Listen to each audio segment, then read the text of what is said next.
Sa mga kamag-anak ko dyan, Policarpio Laparan family, hello po.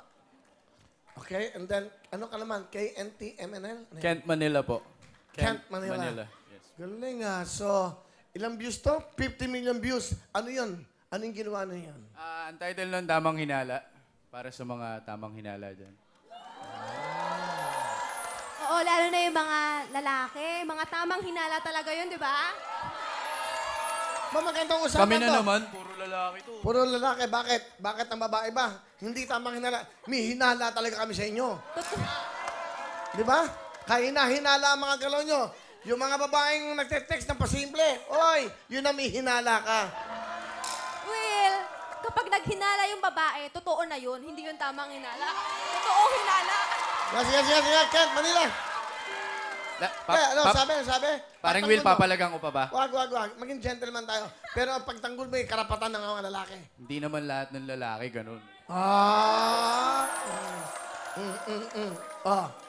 Sige na lang po. Okay na po yun. Yan ang hirap sa babae. Okay lang na okay. Tapos nagreklamo kayo. Di ba? Deep inside. Okay. Sino gumawa ng tamang hinala? Sino? Kami po Kami pong dalawa. Kayong dalawa. Opo.